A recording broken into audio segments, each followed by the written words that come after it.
नमस्कार, मैं आशुतोष कौशिक सहायक प्राध्यापक के पद पर राजीव गांधी शासकीय स्नातकोत्तर महाविद्यालय अंबिकापुर में पदस्थ हूँ। आज के हमारे वीडियो लेक्चर का विषय वैयक्तिक विक्रय, इसका अर्थ, विशेषताएं, महत्व एवं कार्य है। आइए हम सबसे पहले वैयक्तिक विक्रय के अर्थ को समझते हैं। वैयक्तिक विक्रय ऐसा विक्रय है जिसमें क्रेता एवं विक्रेता एक दूसरे के सामने प्रत्यक्षतः उपस्थित होते हैं तथा उनके बीच विक्रय की विषय वस्तु भी भौतिक रूप में या उसकी प्रतिकृति के रूप में उपलब्ध होती है। यहाँ क्रेता और विक्रेता वस्तु के प्रत्यक्षतः उपलब्ध होने के कारण विक्रेता वस्तु की समस्त विशेषताओं को क्रेता को बता पाता है एवं विक्रेता भी उस वस्तु को अच्छी तरह से देख जानकर उससे संतुष्ट हो सकता है। वस्तु के बारे में समस्त समस्याएं एवं उसकी शंकाओं का समाधान क्रेता के द्वारा किया जाता है और विक्रेता क्रेता को यह विश्वास दिलाता है कि प्रदर्शित की गई वस्तु क्रेता के लिए कार्योपयोगी एवं आवश्यक है। इससे क्रेता संतुष्ट होकर उस वस्तु को क्रय करने के लिए उद्यत होता है और विक्रय को सफल बनाता है। इस तरह से वैयक्तिक विक्रय में वस्तुएं प्रत्यक्ष रूप से बेची जाती हैं, जहां क्रेता और विक्रेता प्रत्यक्षतः संबंधों के द्वारा वस्तु का विक्रय करते हैं।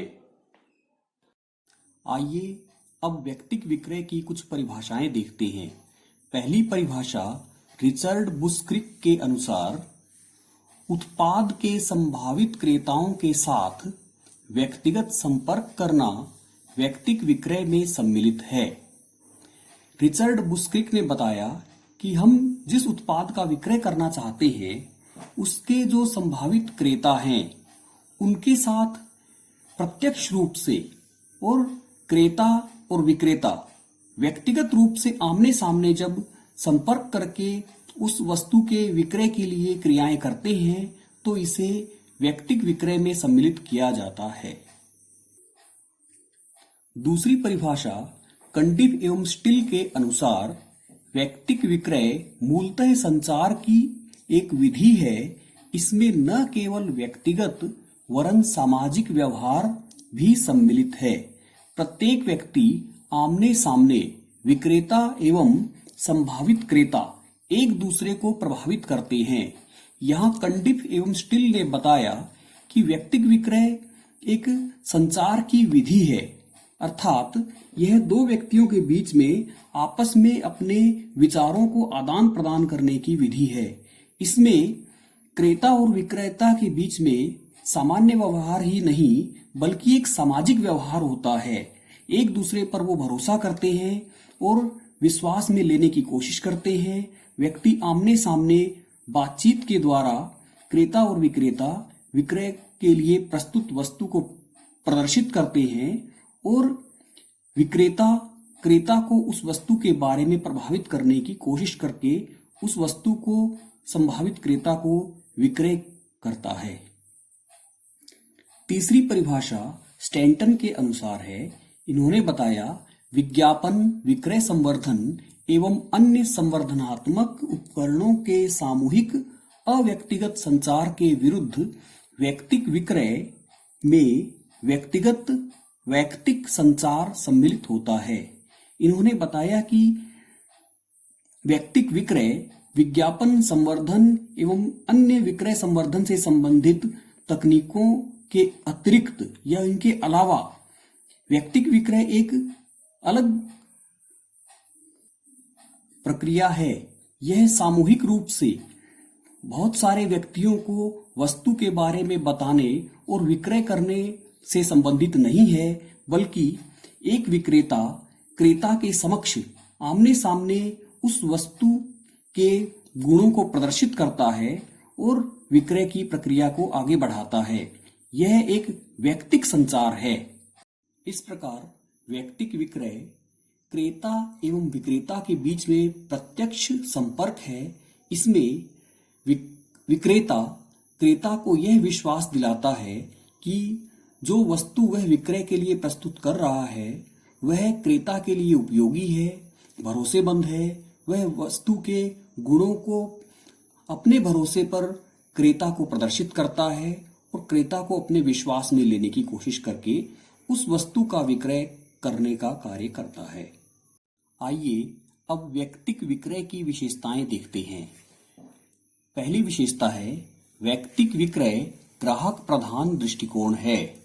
दूसरा, वैयक्तिक विक्रय सृजनात्मक कला है। तीसरा, वैयक्तिक विक्रय में व्यक्तिगत एवं सामूहिक व्यवहार सम्मिलित हैं। चौथा, वैयक्तिक विक्रय एक मानवीय मस्तिष्क से दूसरे मानवीय मस्तिष्क को प्रभावित करने में अंतर्निहित है। पांचवा, इसमें विक्रेता एवं संभावित क्रेता आमने सामने होते हैं और उनमें भौगोलिक दूरी नहीं होती। यह विज्ञापन एवं विक्रय संवर्धन से भिन्न है। सातवां, वैयक्तिक विक्रय प्रत्यक्ष विक्रय की एक विधि है। आठवां, वैयक्तिक विक्रय के कारण विक्रय संबंधों के साथ साथ गहन मित्रतापूर्ण संबंध भी स्थापित हो सकते हैं। नौवां, वैयक्तिक विक्रय विपणन कार्यक्रम का एक अंग है। 10वां, विक्रय के उद्देश्य से संभावित क्रेताओं के सम्मुख मौखिक प्रस्तुति है। 11वां, वैयक्तिक विक्रय एक सार्वभौमिक क्रिया है जिसका प्रयोग हम सभी किसी न किसी रूप में अवश्य करते हैं। इस प्रकार ये सभी वैयक्तिक विक्रय की विशेषताएं हैं। वैयक्तिक विक्रय का महत्व। विक्रय के विभिन्न प्रकारों में से वैयक्तिक विक्रय सबसे अधिक महत्वपूर्ण प्रकार है। इसके अंतर्गत क्रेता एवं विक्रेता आमने सामने वस्तु को प्रदर्शित करते हुए विक्रय करते हैं, अतः यह सबसे अधिक महत्वपूर्ण है। आइए इसके महत्व को हम क्रमशः समझते हैं। पहला, विक्रय प्रक्रिया में परिवर्तन संभव। इसके अंतर्गत क्रेता एवं विक्रेता आमने सामने होते हैं और प्रत्येक क्रेता का व्यवहार अन्य क्रेता से भिन्न होता है, तो ऐसी स्थिति में विक्रेता ग्राहक की मनोदशा एवं उसके व्यवहार को समझकर अपनी विक्रय नीति में परिवर्तन कर सकता है। इस प्रकार से यहाँ विक्रय प्रक्रिया में परिवर्तन किया जाना संभव है।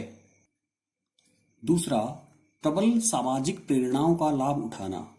इसके अंतर्गत क्रेता विभिन्न क्षेत्र, वर्ग एवं अन्य प्रकार से क्रेताओं की मनस्थिति अलग अलग होती है एवं क्रेताओं की क्रय आदतें और उनकी रुचियां भिन्न होती हैं।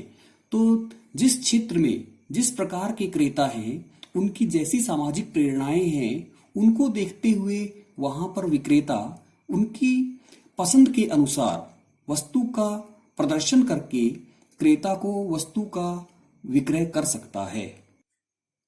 तीसरा, गैर विक्रय कार्य। यहाँ विक्रेता क्रेता के प्रत्यक्ष संपर्क में होने के कारण वस्तु का विक्रय तो करता ही है, लेकिन इसके साथ ही वह क्रेता से विभिन्न प्रकार की जानकारियां लेके उनका अन्य प्रकार से उपयोग भी कर सकता है। जैसे विक्रयोपरांत सेवाएं देना, साख संबंधी सूचनाएं एकत्र करना, विपणन अनुसंधान करना, ग्राहकों की शिकायतों का निवारण करना, ग्राहकों को अन्य वस्तुओं को क्रय करने के लिए प्रेरित करना इत्यादि। इस प्रकार से वैयक्तिक विक्रय में विक्रय के अतिरिक्त गैर विक्रय कार्य भी सम्मिलित होते हैं जो विक्रय की प्रक्रिया को आगे बढ़ाते हैं। चौथा, सूचनाएं उपलब्ध कराना। वास्तव में विक्रेता और क्रेता वैयक्तिक विक्रय के माध्यम से ही प्रत्यक्ष संपर्क में आते हैं एवं इस प्रकार विक्रेता क्रेता के बारे में बहुत सारी जानकारियां प्राप्त कर लेता है। इन जानकारियों को विक्रेता निर्माता को उपलब्ध कराता है, जिससे निर्माता विक्रेता की रुचि, फैशन, क्रय शक्ति, आय एवं उसके क्षेत्र के बारे में, उसकी धारणाओं के बारे में जानकर उसकी आवश्यकताओं को संतुष्ट करने वाली वस्तुओं का उत्पादन करते हैं और उन्हें विक्रय के लिए वस्तुएं उपलब्ध कराते हैं। इस प्रकार विक्रेता को अनेक प्रकार की सूचनाएं क्रेता से प्राप्त होती हैं पांचवा, समय सामंजस्य।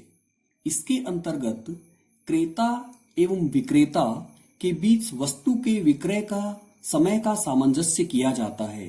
कभी कभी क्रेता किसी ऐसे समय पर वस्तु चाहता है जबकि विक्रेता उस वस्तु के विक्रय के लिए सामान्यतः उपलब्ध नहीं रहता, या कभी कभी विक्रेता ऐसे समय पर वस्तु उपलब्ध कराता है जबकि क्रेता उस वस्तु को क्रय करने के लिए समर्थ नहीं होता है। तो यहाँ क्रेता एवं विक्रेता के बीच प्रत्यक्ष संपर्क होने के कारण क्रेता एवं विक्रेता अपनी आवश्यकतानुसार अपने समय को एक दूसरे से तालमेल करके समय का सामंजस्य कर लेते हैं और वस्तु का क्रय विक्रय कर सकते हैं। विशिष्ट आवश्यकताओं के समय विक्रेता क्रेता को तत्काल वस्तु उपलब्ध कराकर उसकी आवश्यकता की पूर्ति करता है। छठवां, विक्रय समाप्ति में सहायक। वैयक्तिक विक्रय के अंतर्गत क्रेता एवं विक्रेता प्रत्यक्ष संपर्क के कारण विक्रेता क्रेता को वस्तु विक्रय के लिए प्रदर्शित करता है, क्रेता को उस वस्तु के गुणों से अवगत कराता है एवं क्रेता को वस्तु क्रय करने के लिए तैयार करता है। जब क्रेता उस वस्तु को क्रय कर लेता है तो इस स्थिति में विक्रय का क्रिया पूर्ण हो जाती है। इसे ही विक्रय की समाप्ति कहते हैं। इस विक्रय की समाप्ति में व्यक्तिगत विक्रय महत्वपूर्ण है। सातवां, वस्तु का प्रदर्शन। वैयक्तिक विक्रय में विक्रेता क्रेता के समक्ष विक्रय हेतु भौतिक रूप से प्रस्तुत करता है, जिसे क्रेता स्वयं देखकर, पहचानकर, परखकर, अपने हाथों में लेकर उसके बारे में संतुष्ट होता है। जबकि अन्य प्रकार के विक्रयों में विज्ञापन, विक्रय संवर्धन के माध्यम से वस्तु का प्रतिबिंब या वस्तु का अनुरूप प्रस्तुत किया जाता है, जिसमें कि क्रेता उस वस्तु के बारे में वास्तविक स्थिति को नहीं जान पाता है और क्रेता का वस्तु पर पूर्ण रूप से विश्वास नहीं हो पाता है। जबकि वैयक्तिक विक्रय में वस्तु का वास्तविक भौतिक प्रदर्शन वस्तु के विक्रय को अधिक सफल बनाता है। आठवां, विशिष्ट आपत्तियों का समाधान करना। इसके अंतर्गत विक्रेता क्रेता की समस्त आपत्तियों का निराकरण करता है। वह वस्तु से संबंधित जितनी भी आपत्तियां, शंकाएं क्रेता की होती हैं, उन सभी का समाधान करते हुए वस्तु के गुणों से क्रेता को अवगत कराता है और वस्तु को क्रेता के भरोसे में लाता है, जिससे कि क्रेता संतुष्ट होकर वस्तु के क्रय के लिए प्रेरित होता है और वस्तु को क्रय कर लेता है। इस प्रकार से विक्रेता क्रेता की समस्त आपत्तियों का निराकरण कर देता है। नौवां, भावी ग्राहकों का पता लगाना। इसके अंतर्गत वैयक्तिक विक्रय में प्रत्यक्ष संपर्क के कारण विक्रेता वस्तु के विभिन्न ग्राहकों का पता लगा लेता है कि उस क्षेत्र में या उस प्रकार की वस्तु के भविष्य में कितने और ग्राहक हो सकते हैं जो उस वस्तु को क्रय करने के लिए प्रेरित होंगे। वस्तु के बारे में समस्त जानकारियां देते हुए अपने सारे प्रयासों को वह उस वस्तु के विक्रय के लिए केंद्रित कर सकता है और भावी ग्राहकों का पता लगाता है। इस प्रकार वैयक्तिक विक्रय के समस्त प्रकारों एवं माध्यमों में महत्वपूर्ण स्थान है। यह समस्त विक्रयों से श्रेष्ठ है और ग्राहक को भी सर्वथा संतुष्ट करता है। आइए वैयक्तिक विक्रय के कार्य देखते हैं। पहला कार्य है ग्राहक की सेवा। इसके अंतर्गत विक्रेता ग्राहक को प्रत्यक्ष रूप से वस्तु उपलब्ध कराता है। ग्राहक और विक्रेता दोनों आमने सामने होते हैं और वस्तु उनके सामने प्रस्तुत होती है। यहाँ पर विक्रेता ग्राहक को वस्तु के बारे में समस्त जानकारियां देकर ग्राहक को संतुष्ट करता है और इस तरह से ग्राहक की सेवा करता है।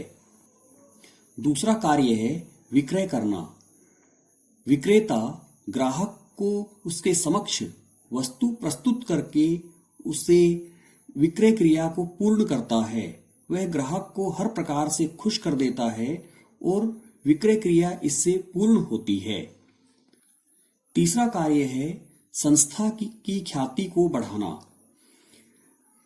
विक्रेता ग्राहक को प्रत्यक्षतः वस्तु प्रदर्शित करता है जिससे ग्राहक उसके ऊपर भरोसा करता है।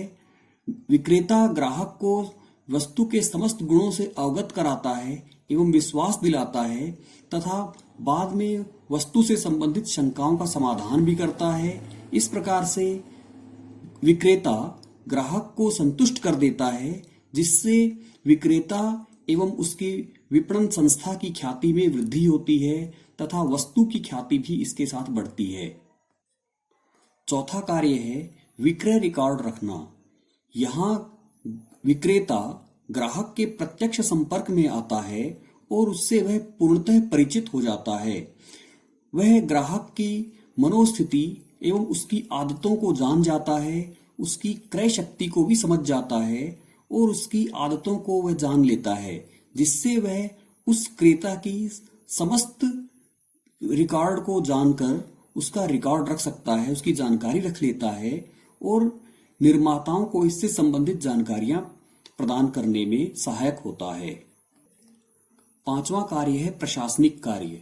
इसमें विक्रेता ग्राहक के प्रत्यक्ष संपर्क में होने के कारण उसकी समस्त जानकारियां उसे उपलब्ध होने के कारण वह ग्राहक के बारे में सब कुछ जानता है और वह अपने साथी विक्रेताओं को इससे संबंधित प्रशिक्षण दे सकता है।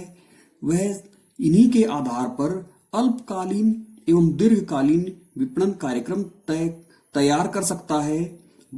प्रबंधक को बाजार से संबंधित सूचनाएं प्रदान करने में भी व्यक्तिगत विक्रय एक महत्वपूर्ण योगदान प्रदान करता है। इस प्रकार ये पांचों कार्य व्यक्तिगत विक्रय के महत्वपूर्ण कार्य हैं